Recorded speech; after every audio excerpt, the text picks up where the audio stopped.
Hello mga loves. So punta kami ngayon sa bibili ako ng uniform mga loves kasi mayroon akong bagong trabaho. Natanggal ako dun sa dati kong pinagtatrabahuhan mga loves. And nakakalungkot kasi wala, ganun talaga ang buhay. Kaya naganap ako ng bagong ospital na pagtatrabahuhan. Charot.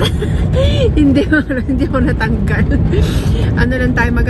Naganap ako ng isa pang ospital na pwede kong pagtrabahuhan kasi hindi na sila nagbibigay. Meron mga loves, kumbaga yung sa pinagtatrabahuhan ko, na sila full staff. So wala na masyadong extra pick-up shift. Alam niyo naman ako mga loves, mahilig ako talaga mag-pick up mga loves ng basta extra shift. Mahilig ako. Ayoko nagwo-work ng ng 3 days a week kasi normally mga loves ang mga nurse dito, ang full-time mga loves is 3 days a week. Yun. Ayoko ng ganun mga loves. Normally ako mga 4, 5, mga ganyan. Most of the time 5 days a week. Kasi inaano ko yung sarili ko ng mga loves na work hanggang kaya ko, hanggang bata pa para makapag-ipon tayo. So ayun, ngayon bibili ako ng uniform lang natin kasi ang tagal ko nang di nakakabili ng scrubs mga loves, mga 2-3 years na yata. I think 3 years, baka nga more than pa eh. So yung mga natin medyo luma na mga loves, kaya bibili tayo ngayon. So yan, samahan nyo kami. Tignan nyo mga loves, fall na kasi kaya tignan nyo yung mga puno. Nagbabago na ulit ng kulay kasi after niya mga loves maglalagas na and then winter. Dito tayo bibili mga loves, Scrub and Beyond. Let's see kung ano yung natin mabibili. Ito mga loves, may nakita ako. Ayan, cute. And pa-jogger siya. Ayan. So, susukat natin yan. Dito ko muna lalagay. Ang dami dito mga loves. Oh. Kasi mga scrubs, mahal lang talaga siya mga loves. Prices siya talaga. Ayan, tignan nyo ang dami. Ito yung black na nakita ko. So, itong small na to mga loves is nasa $27.99. Diba? Mahal. Tapos itong jogger is $38.99. Grabe ang mahal niya mga loves. May nakita akong pink. Sobrang cute. Ayan mga loves. And ayan yung niya, pants. Ang cute niya. And here's the other one mga loves. Gray naman siya.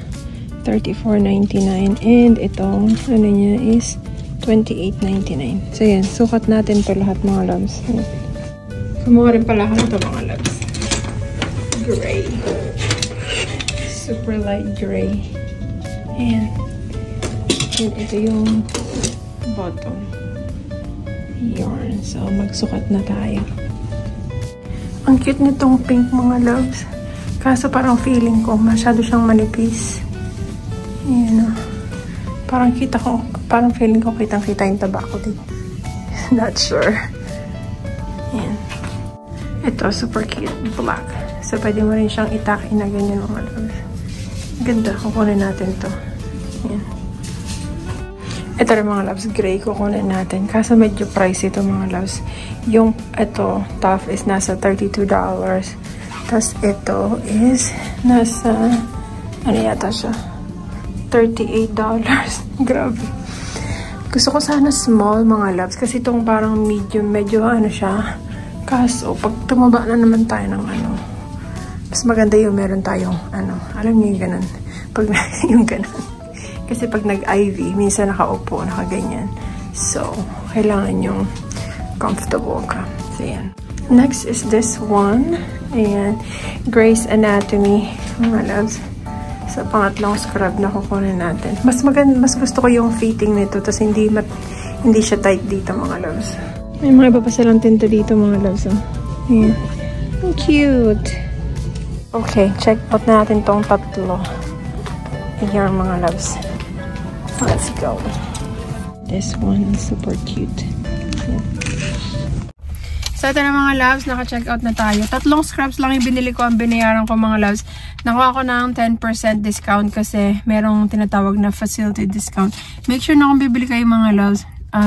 Yung mga ibang, panigurado alam nyo naman na yan pag nandito kayo sa US nagwo-work.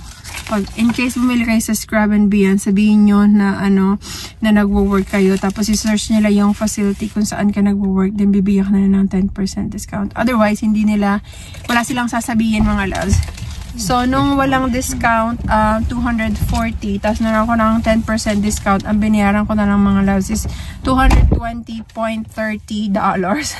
O, diba? 3 scrub lang mga loves. Grabe kamahal. But, ganoon talaga. Kailangan kasi natin to sa work. So, ayun. First day of work sa aking new job, mga loves. Ito yung aking scrubs na nabili. Look ko yung black. Yan. So this is our outfit. Ito yung dadalhin ko. Magdala tayong energy drink kasi day shift, mga loves. Hindi ko alam kung aantokin ako or what. And meron akong egg and ham sandwich for my breakfast. Meron akong pipino. Pipino nga ba? Cucumber. Ayan. Ginawa ko kahapon. And meron tayong oats. And of course, kunin natin yung meal prep ko. Ito yung ating for lunch kung meron tayong time kumain. So yan lang siya. Cauliflower rice with some beef. Beef yan mga. Parang ginisa ko lang siya. Ay, mabuksan. Or ayan. So, magdadrive tayo ngayon mga loves kasi 30 minutes away, 35 minutes away simula dito hanggang doon sa ospital. So, 6:05 na ngayon. Sobrang aga natin kasi alam nyo na, first day natin. So, anyway, di tayo hatid ng Diosao kasi medyo malayo-layo yung pagdadrive mga loves. So, let's go! So, dahil fall na, ayan, maano na mga loves, madilim. Nagbago na. 6:06 AM. So, makakating tayo doon siguro mga 6, bago mag 6:40, nandun na tayo. Dito na tayo mga loves. Good luck. Good luck sa akin. First day. So, lunch na mga loves. Mabilis ang kain lang tayo. 1:09. 1:09. Ayan yung pinakita ko sa inyo mga loves. Ayan. And meron tayong cucumber and water. So, kain na tayo kasi may pasyente ako mga loves. Kain tayo mga loves. So, mas marami kaming pasyente dun sa unang ospital na pinagtatrabahuan ko. Dito. Hindi sunod-sunod yung dating. Which is good. Lalo na first day. Normally, ano lang naman mga loves, yung sa kung paano mag-charting, yung talaga yung kailangan matutunan.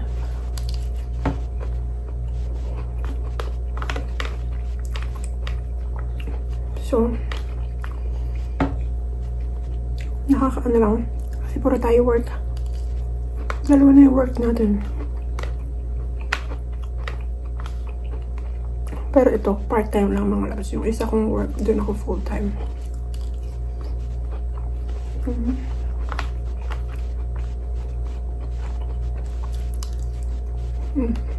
So, tapos na tayo mga loves. 7:06 PM na. Natapos din ang ating 12 hours na duty mga loves. So, uwi na tayo kasi pagod ako mga loves. Sobrang busy. Dire-diretso yung dating ng pasyente. Kaya, na-busy ang lola nyo mga loves. So, anyway, uwi na tayo. It's another 35 minutes drive to go home. Let's go. Let's go home mga loves. Ay, naku po.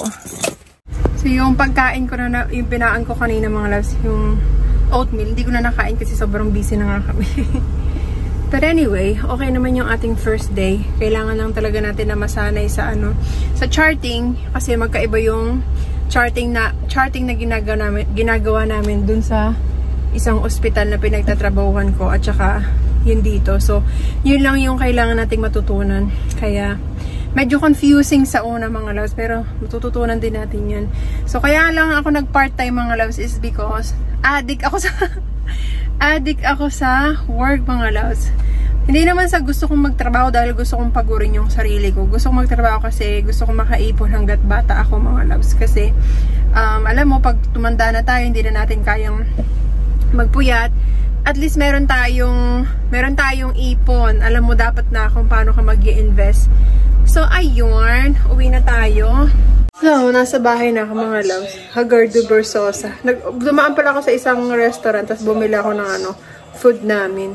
Ayan, sa Chinese mga loves, Chinese buffet. So, nag-take out na lang ako. Tapos meron tayong soup. So, kakain na ako kasi gutom na ako mga loves. Kain na mga loves. Meron tayong toyo dito na may lemon.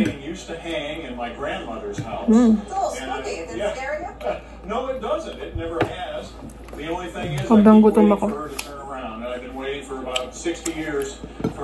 With broccoli. He moved on to a different style, more modernist style. Yes, he did. And so this is an early example of his work. That's one of the reasons I picked this painting, other than the fact that I love it, is that we know very little about, Tapos kailangan ko maging gising pa mga loves kasi bukas may pasok ako. So pag natulog ako ngayon, bukas ng umaga, di na makatulog. May pasok ko gabi. Diba? Ang ng schedule ko. Nakakapagod talaga pero laban lang. Ganun talaga. Example of American modernism/surrealism. We have this